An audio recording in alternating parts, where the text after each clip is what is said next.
Welcome to Beyond the Shelf with Dave Feinlieb. This show is an open exploration of the people and process behind e-commerce. Through conversations with innovators in the space, we learn the stories of these leaders and their strategies for e-commerce success. We publish new episodes every Tuesday morning, so be sure to subscribe wherever you get your podcasts. And now, here's your host, Dave Feinlieb. I recently had the chance to connect in person with today's guest at the Mondelēz International office in New Jersey. For those who may not know, Mondelēz is one of the world's largest snack companies, home to beloved brands like Oreo, Chips Ahoy, and Cliff. And yes, I walked away with some delicious giveaways that I've definitely been enjoying. It's a real treat to introduce today's guest, Eric Altschul, the Director of Digital Commerce Content at Mondelēz International. He has a wealth of insights to share on the topics you care about, from the evolving world of e-commerce to the power of content in shaping consumer experiences. So sit back, grab a snack, and enjoy the conversation. Eric, welcome to the show. Thank you. Happy to be here. Take us back. How did you get your start in the CPG and snack space?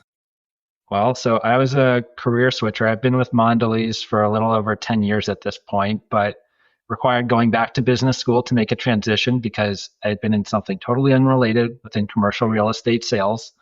Prior to this, got my MBA at NYU and then did an internship program with Mondelēz for 10 weeks, which absolutely loved my experience over the summer there and came back full time in 2014. That's the way to do it. How did you like business school? What were some big learnings there? Oh, business school. Yeah, I had a lot of fun in business school. I feel like had some great classes, great friends that I met along the way. Definitely learned a bit about the importance of recruiting. I barely got my foot in the door at Mondelēz, but I did sneak in and I've been happy here since. But yeah, the power of collaboration and teamwork for a lot of the team projects that we had during business school is one of those things that I've taken through with me into Mondelēz as well.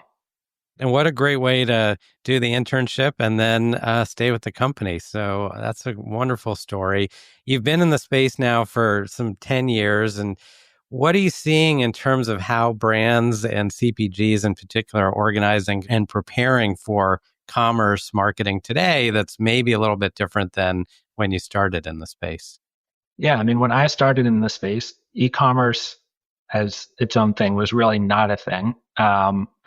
It was very limited for the food space. Shopper marketing was also part of the marketing and brand team's not direct responsibility, but influence. And that has evolved over time with e-commerce obviously becoming a much bigger percentage of our businesses. It's gone from having more of a center of excellence where brand teams didn't have a lot of visibility, but had some knowledge learning sessions to more in-depth 101s and 201 kind of knowledge sessions and trainings, to a point now where a big piece of our digital commerce business, which had been sitting within the sales organization, has moved back into marketing and closer to the brand teams. And we've gone from more just knowledge type training to actually hands-on keyboard training. And we are working with the brand teams a lot more closely on a lot of the pieces of the e-commerce business. Will you just break those apart? I'm sure a lot of our listeners know these different parts of the organization, but you mentioned a few. You've got brand teams, you've got shopper marketing, you've got e-commerce, omni now, you've got retail media. How are they all related?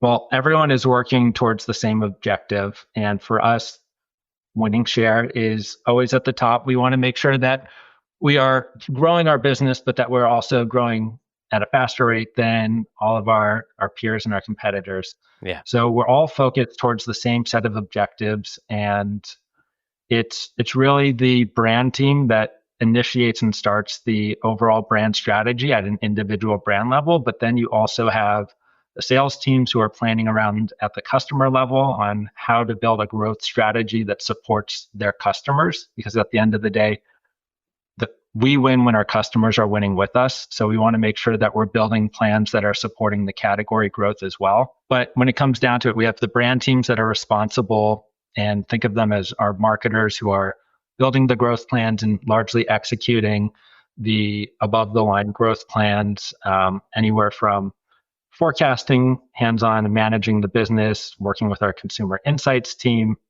to building the communication strategy with our agency partners. And then we have our shopper marketing team, who is more focused on activation in-store and online with their customers. And then there's the digital commerce team that has been focused across omni, pure play in our D2C businesses. And we, within our team, we have myself, who leads our content across all of our brands in the US. And then we have a team that leads just the D2C businesses. We have a team that is focused on retail media, and a commercialization team that's developing custom packs that are just sold online versus in-store. A lot to do, all toward the same goal. Content, I want to talk about that for a minute. What does content look like today when you're working on the strategy for that? What are the different parts you're focused on? So cross content, we own basically everything that shows up on the customer's PDP. So anywhere from product titles and product descriptions being optimized for search with our keywords, to the mobile ready hero image, the carousel images and enhanced content, as well as the ratings and reviews program. Plenty to focus on and keep busy with. Now, we've been working with your team for a few years now. Mobile ready hero images is one of the big areas that we work with you on. First off, what are those? So mobile ready hero image, there's a few different approaches that we have taken, and it depends on the customer. But essentially, a mobile ready hero image is taking our retail pack and optimizing it so that when someone is going online to shop, they can quickly identify what the product is, the brand, the flavor, the size, the variant, and that's coming through very clearly, because the package design that's designed for the physical shelf doesn't always translate well to a mobile environment. And now when you go about creating these, what are some of the challenges and kind of what are you trying to get done there? When we're trying to optimize, a lot of the times we have data challenges with how do we efficiently do this? Just how do we get the information together and organized so that we can be efficient with our time and resources? Other times we have, if you think about a brand like Oreo cookies, we have a very large breadth of varieties. We have multiple sub-brands within Oreo, and then within the sub-brand, we have flavors and we have different types of quantities. So it's figuring out how we prioritize basically what are the key pieces of information that we want shoppers to see in order to make a buying decision. So really bringing these to life so that they're easy to think about, know what you're going to purchase. And we've had the privilege of working with you and the team here at It's Rapid. Tell us a little about that. What are you trying to get done with the tool set? Yeah, with It's Rapid, it's been a great partnership. We first started kicking off work when we had a few customer unique requirements coming to us. And when they came to us, it was, we need these yesterday, basically. So we have roughly over 1,000 active items in market at any given time. And there was a unique requirement where we wanted to basically be able to produce a hero image that also had text highlighting the flavor and the quantity, and also matching the color that was unique to the product. So we worked with It's Rapid to come up with a game plan on the approach. They had a tool that was kind of out of the box, but then worked with us to customize to our unique requirements for producing these hero images. And when you talk about sort of these brands and sub-brands and the data, that's all in a PIM solution, product information management. Where does the data come from, and then how does that translate into these images? So the data starts from the brief that marketing is developing when they're launching a new item. It goes into our upstream data systems. So we have other people who are owning the data in terms of bringing it into our upstream data, and then it's flowing down through our PIM. And then from our global PIM, we also have a local syndication partner that we work with that helps pull all of the product data together. When people are inputting this information upstream, there's not 100% consistency on the approach. So by the time that it gets to our syndication partner and to us to develop the content, that's where there's sometimes some additional manipulation that's needed to cleanse the data. You got this data, you want to produce these outputs, you've got your PIM, and will you just kind of talk us one more time through what's the magic that then enables that with this tool set to produce the images? And 1,000 products is a good size scale to have to work with. So once we get to a place where we have cleansed the data and we have the consistent approach, so let's say we want to have always the flavor and not necessarily the sub-brand or the variant included in our text description that shows up with the hero image. Once we get to that point, we're able to develop an export and load it into the It's Rapid platform, where it's taking and marrying up our traditional mobile hero image with the product data and outputting for us a composite of this information into a visual hero image that we can use. Amazing. Now, the other thing in this category is you're always getting these new flavors and new product innovation. How does that fit into kind of the cycle of whether it's mobile heroes or other kinds of content that you need to produce during the year? Well, we are in a constant cycle of launching line extensions, flavor innovation, platform innovation. So it's something that it's not something that happens in January and then we wait around and maybe we focus on optimization. It's a constant cycle throughout the year. And there is a little bit of category specific in terms of when our cookie items tend to launch versus when our confections items launch, we also have Halls, which launches on a different timeline. So we have launches constantly happening throughout the year. And then on top of that, the fun part is also when we do graphics updates, which can happen off of the retailer cycle, but is something that impacts a lot of products and requires a lot of refreshes and updates throughout the year. Are there any, obviously we had the Super Bowl where you had amazing advertising and creative. I love those. I have some fun questions about that in our wrap up, but what are some of your favorite times of year to work on and kind of how do you balance the sort of the traditional tentpole events with the rest of the content that you got to create?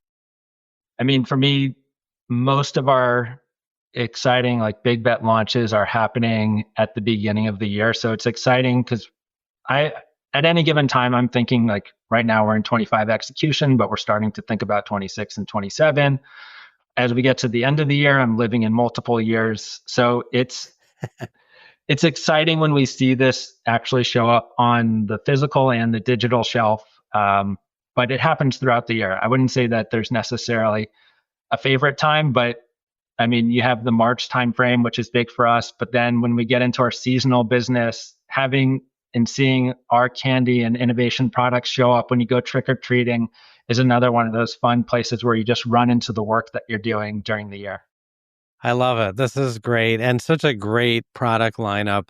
Any recent new product introductions or innovations that you're especially excited about? Oh man, it's hard to pick favorites. I would say that the Post Malone Oreo that recently launched last month was really exciting to work on behind the scenes. And if you look at the consumer reviews that are posted online, a lot of love for that product as well. It's one of my favorite limited editions that we've launched. Is a very cool collaboration. And then on the other front, I'm pretty sure it just launched, so I can talk about it. But the Sargento, we have a partnership with Sargento where we launched a new Sargento cheese bake cheese crackers that is just hitting shelves now, and it's a really great product. Definitely, when you have a chance, when you see it in store or you see it online, pick it up, try it out. It's delicious.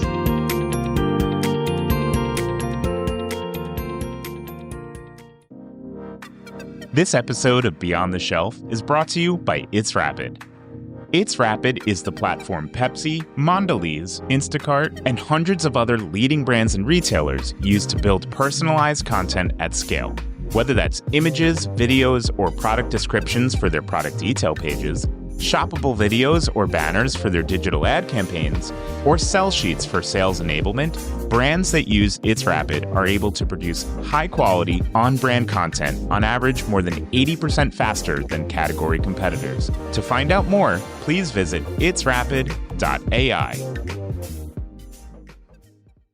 Now, when you get to work on these behind the scenes, do they give you some product that you get to sample, or you have to wait like the rest of us to actually try the product out? So it's a funny question. Or you can't tell us. I was on our sales sampling plan where customer teams will receive a case of product so that they can go sell it in.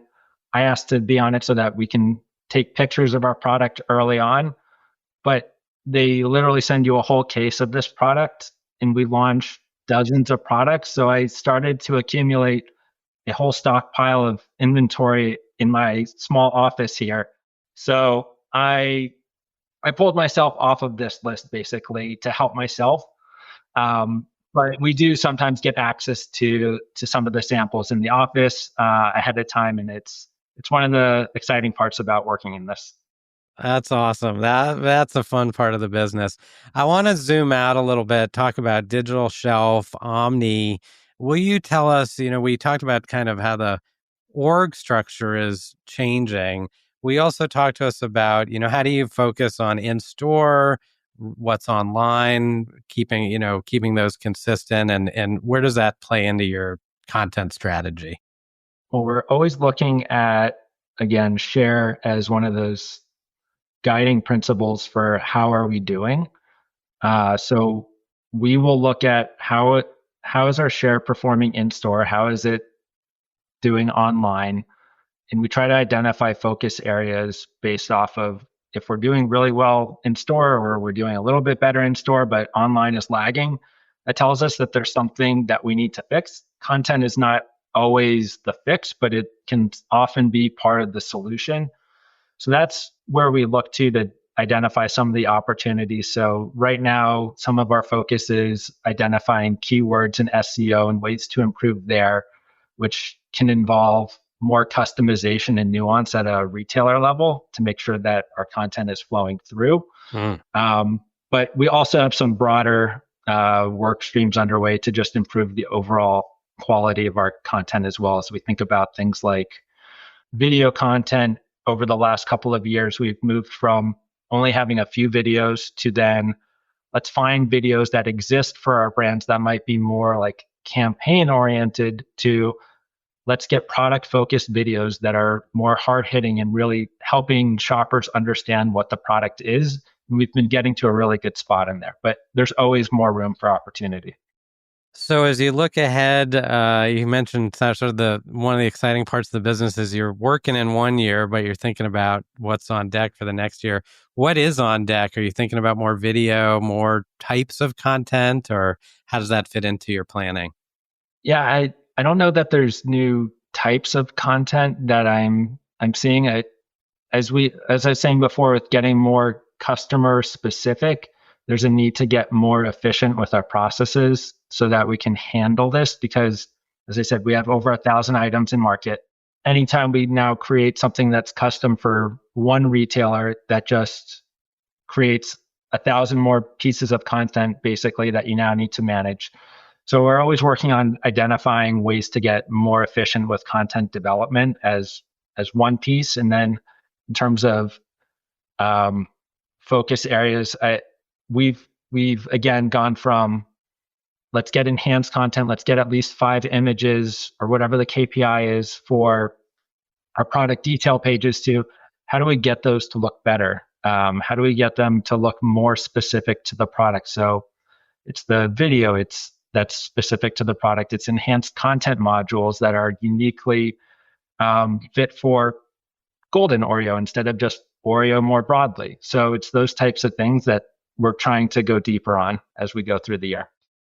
We started off our conversation talking about the internship that was kind of the entry point for you into Mondelēz. Will you talk a little about team building? And now that you're leading a team, what do you look for in other team members, and how do you go about finding other folks to build out your group? Yeah, it's a great question.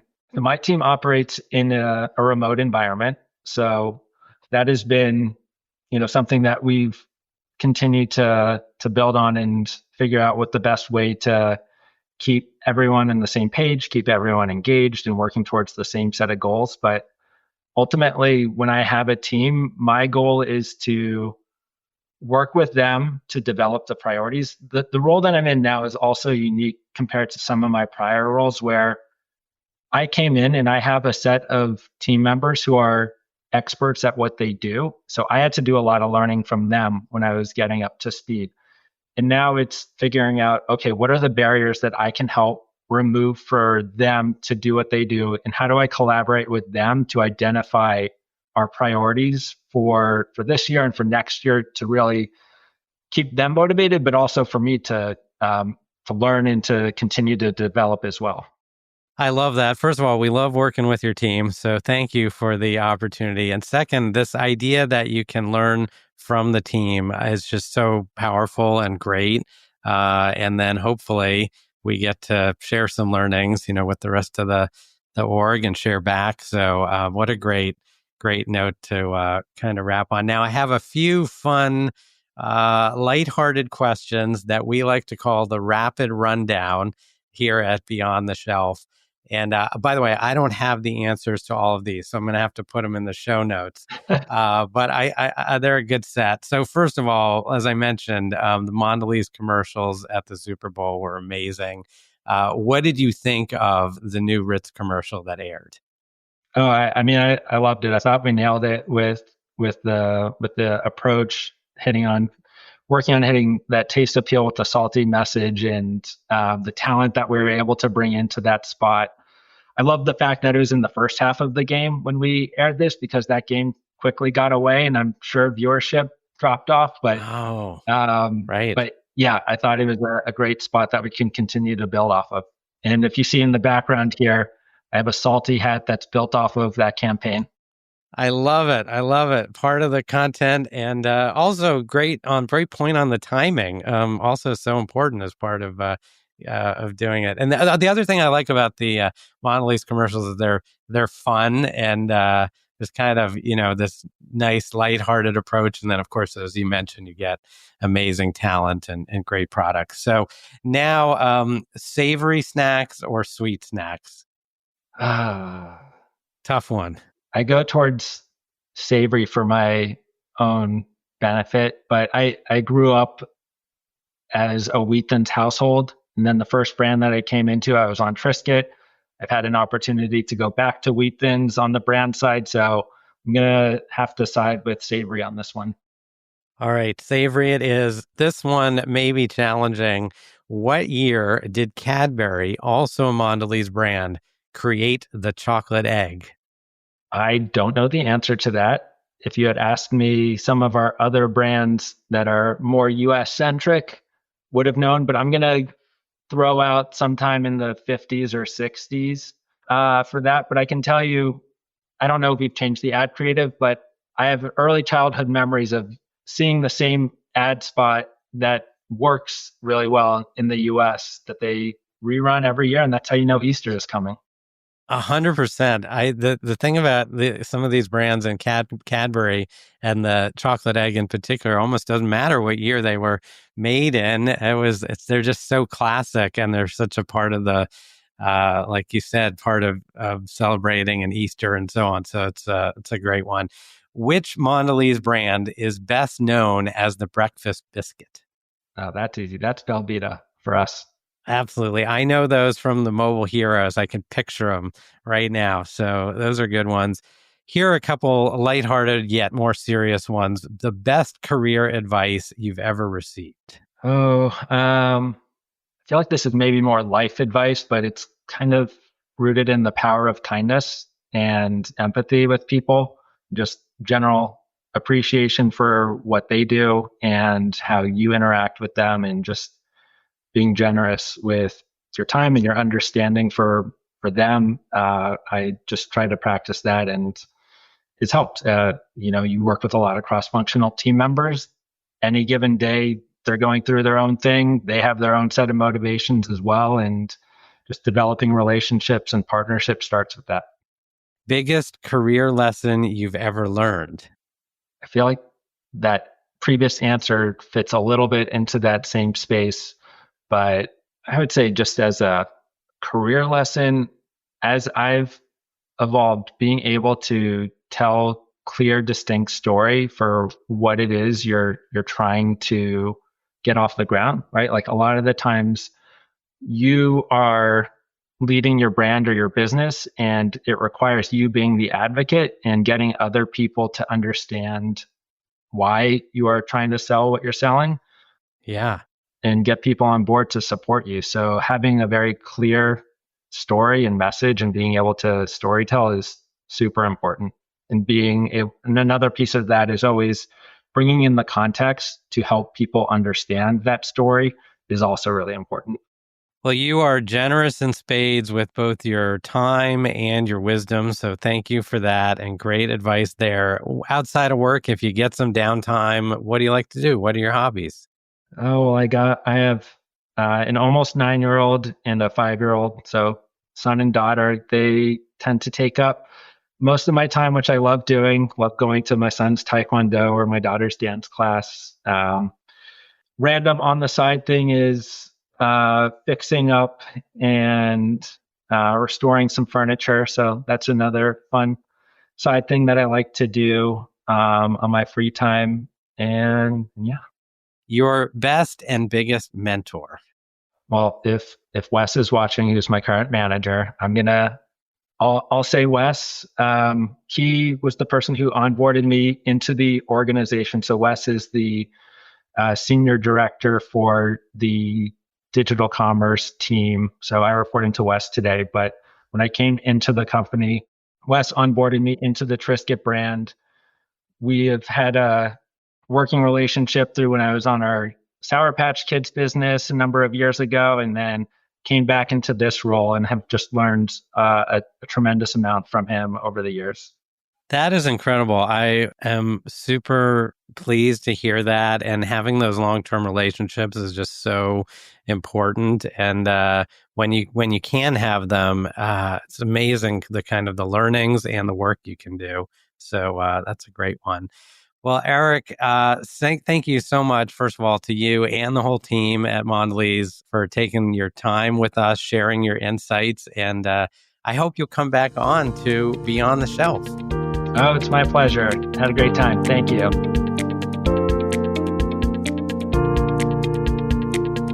That's it for this week's episode of Beyond the Shelf. If you enjoy the show, be sure to like, subscribe, and leave us a review. It really helps us grow. And feel free to share us with your colleagues so they too can hear weekly perspectives from the brightest minds in e-commerce. You can also check us out on LinkedIn, where we post clips from each episode, share Dave's takes on breaking industry news, and much more. Beyond the Shelf is a production of It's Rapid. Our host is Dave Feinlieb, and our producers are Sean Levy-Ashvili and Jake Musiker. Thanks for listening, and we'll see you next time on Beyond the Shelf.